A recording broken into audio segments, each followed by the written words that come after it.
The Battle of Unnumbered Tears. Many songs are yet sung and many tales are yet told by the elves of the Nirnaeth Arnoediad, the Battle of Unnumbered Tears, in which Fingon fell and the flower of the Eldar withered. If all were now retold, a man's life would not suffice for the hearing. Here then shall be recounted only those deeds which bear upon the fate of the house of Hador, and the children of Húrin the steadfast. Having gathered at length all the strength that he could, Maedhros appointed a day, the morning of midsummer. On that day the trumpets of the Eldar greeted the rising of the sun, and in the east was raised the standard of the sons of Feanor, and in the west the standard of Fingon, king of the Noldor.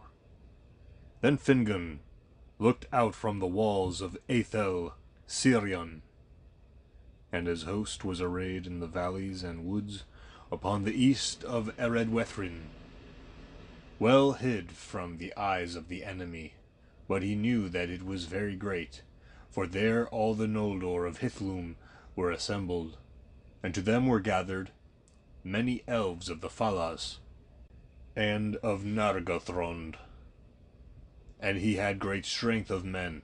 Upon the right were stationed the host of Dor-Lomin, and all the valor of Húrin and Huor his brother, and to them had come Haldir of Braethil, their kinsman, with many men of the woods. Then Fingon looked east, and his elven sight saw far off a dust, and the glint of steel like stars in a mist, and he knew that Maedhros had set forth, and he rejoiced. Then he looked towards Thangorodrim, and there was a dark cloud about it, and a black smoke went up, and he knew that the wrath of Morgoth was kindled, and that their challenge would be accepted, and a shadow of doubt fell upon his heart. But at that moment a cry went up, passing the wind, from the south, from vale to vale, and elves and men lifted up their voices in wonder and joy. For unsummoned and unlooked for, Turgon had opened the leaguer of Gondolin, and was come with an army 10,000 strong, with bright mail, and long swords and spears like a forest. Then when Fingon heard afar the great trumpet of Turgon, the shadow passed and his heart was uplifted, and he shouted aloud, Utulien aure, Aya eldalia, ar atanatari, Utulien aure, the day has come. Behold, people of the Eldar and fathers of men, the day has come. And all those who heard his great voice echo in the hills answered, crying, Auta ilome, the night is passing. It was not long before the great battle was joined, for Morgoth knew much of what was done and designed by his foes, and had laid his plans against the hour of their assault. Already a great force out of Angband was drawing near to Hithlum, while another and greater went to meet Maedhros to prevent the union of the powers of the kings.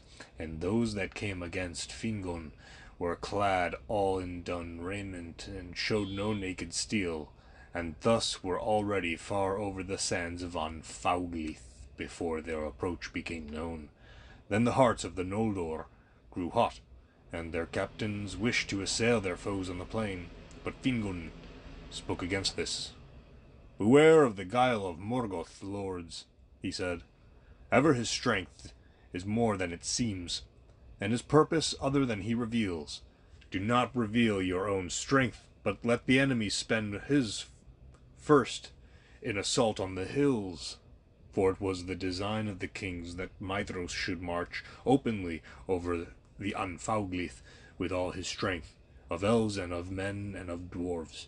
And when he had drawn forth, as he hoped, the main armies of Morgoth in answer, then Fingon should come on from the west, and so the might of Morgoth should be taken as between hammer and anvil, and be broken to pieces. And the signal for this was to be the firing of a great beacon in Dorthonion. But the captain of Morgoth in the west had been commanded to draw out Fingon from his hills by whatever means he could. He marched on, therefore, until the front of his battle was drawn up before the stream of Sirion, from the walls of the Barad Aethel to the fen of Serech, and the outposts of Fingon could see the eyes of their enemies, but there was no answer to his challenge, and the taunts of the orcs faltered as they looked upon the silent walls and the hidden threat of the hills. Then the captain of Morgoth sent out riders with tokens of parley, and they rode up before the very walls of the outworks of the Barad Aethel. With them they brought Gelmir, son of Gwilin, a lord of Nargothrond, whom they had captured in the Bragolach, and had blinded. And their heralds showed him forth, crying, "We have many more, such at home, but you must make haste, if you would find them, for we shall deal with them all when we return, even so." And they hewed off Gelmir's arms and legs, and left him. By ill chance at that point, in the outposts stood Gwyndor, son of Gwilin, with many folk of Nargothrond, and indeed he had marched to war with such strength as he could gather, because of his grief for the taking of his brother. Now his wrath was like a flame, and he leapt forth upon horseback, and many riders with him, and they pursued the heralds of Angband, and slew them. All the folk of Nargothrond followed after, and they drove on deep into the ranks of Angband. And seeing this, the host of the Noldor was set on fire, and Fingon put on his white helm, and sounded his trumpets, and all his host leapt forth from the hills in sudden onslaught. The light of the drawing of the swords of the Noldor was like a fire in a field of reeds, and so fell and swift was their onset that almost the designs of Morgoth went astray. Before the decoying army that he had sent west could be strengthened, it was swept away and destroyed, and the banners of Fingon passed over the Anfauglith, and were raised before the walls of Angband. Ever in the forefront of that battle went Gwyndor and the folk of the Nargothrond, and even now they could not be restrained, and they burst through the outer gates and slew the guards within the very courts of Angband, and Morgoth trembled upon his deep throne, hearing them beat upon his doors. But Gwyndor was trapped there and taken alive, and his folk slain, for Fingon could not come to his aid. By many secret doors in Thangorodrim, Morgoth let forth his main strength that he had held in waiting, and Fingon was beaten back with great loss from the walls of Angband. Then in the plain of the Anfauglith, on the 4th day of the war, there began the Nirnaeth Arnoediad, all the sorrow of which no tale can contain, of all that befell in the eastward battle, of the routing of Glaurung the dragon by the dwarves of Belegost, of the treachery of the Easterlings, and the overthrow of the host of Maedhros, and the flight of the sons of Feanor. No more is here said. In the west the host of Fingon retreated over the sands, and there fell Haldir, son of Halmir, and most of the men of Braethil. But on the 5th day, as night fell, and they were still far from Ered Wethrin, the armies of Angband surrounded the army of Fingon, and they fought until day, pressed ever closer. In the morning came hope, for the horns of Turgon were heard as he marched up with the main host of Gondolin, for Turgon had been stationed southward guarding the passes of Sirion, and he had restrained most of his folk from the rash onslaught. Now he hastened to the aid of his brother, and the Noldor of Gondolin were strong, and their ranks shone like a river of steel in the sun, for the sword and harness of the least of the warriors of Turgon was worth more than the ransom of any king among men. Now the phalanx of the guard of the king broke through the ranks of the orcs, and Turgon hewed his way to the side of his brother, and it is said that the meeting of Turgon with Húrin, who stood beside Fingon, was glad in the midst of the battle. For a while then the hosts of Angband were driven back, and Fingon again began his retreat. But having routed Maedhros in the east, Morgoth had now great forces to spare, and before Fingon and Turgon could come to the shelter of the hills, they were assailed by a tide of foes thrice greater than all the force that was left to them. Gothmog, high captain of Angband, was come, and he drove a dark wedge between the elven hosts surrounding King Fingon, and thrusting Turgon and Húrin aside towards the fen of Serek. Then he turned upon Fingon. That was a grim meeting. At last Fingon stood alone with his guard dead about him, and he fought with Gothmog until a Balrog came behind him and cast a thong of steel round him. Then Gothmog hewed him with his black axe, and a white flame sprang up from the helm of Fingon as it was cloven. Thus fell the king of the Noldor, and they beat him into the dust with their maces, and his banner, blue and silver, they trod into the mire of his blood. The field was lost, but still Húrin and Huor and the remnant of the house of Hador stood firm with Turgon of Gondolin, and the hosts of Morgoth could not yet win the passes of Sirion. Then Húrin spoke to Turgon, saying, "Go now, lord, while time it is, for you are the last of the house of Fingolfin, and in you lives the last hope of the Eldar. While Gondolin stands, Morgoth shall still know fear in his heart. Not long now can Gondolin remain hidden, and being discovered it must fall," said Turgon. "Yet if it stands only a little while," said Huor, "then out of your house shall come the hope of elves and men. This I say to you, lord, with the eyes of death, though we part here forever, and I shall not look on your white walls again. From you and from me a new star shall arise. Farewell." Maeglin, Turgon's sister son, who stood by, heard these words and did not forget them.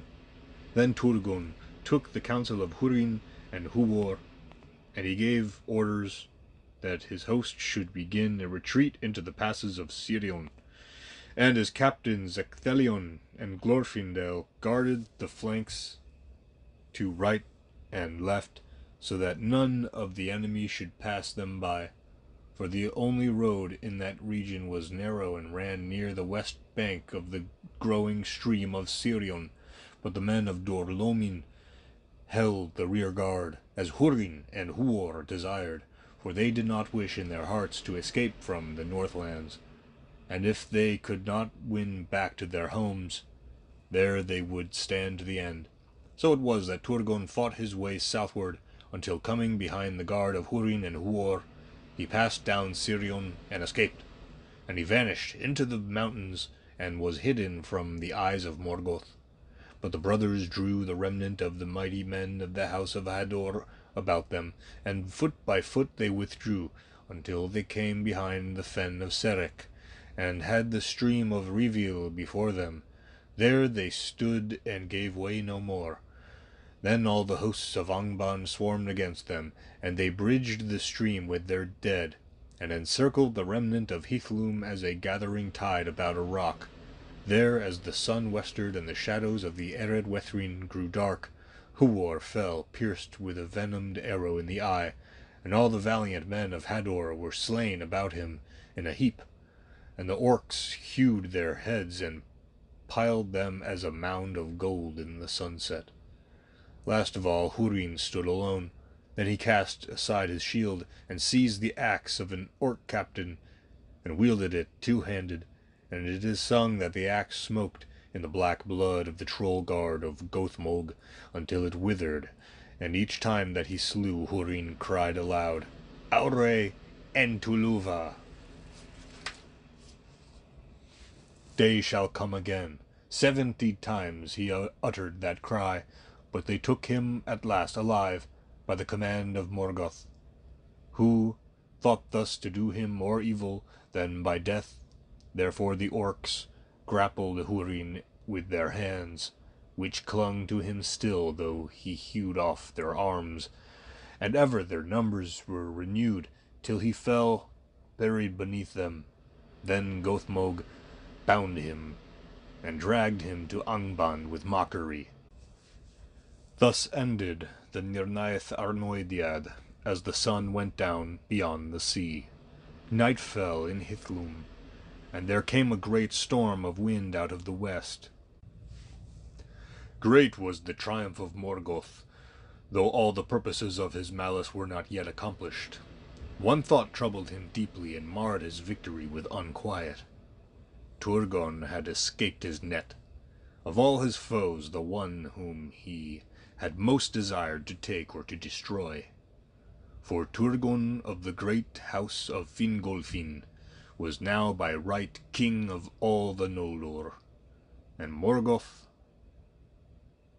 feared and hated the house of Fingolfin, because they had scorned him in Valinor and had the friendship of Ulmo his foe, and because of the wounds that Fingolfin gave him in battle.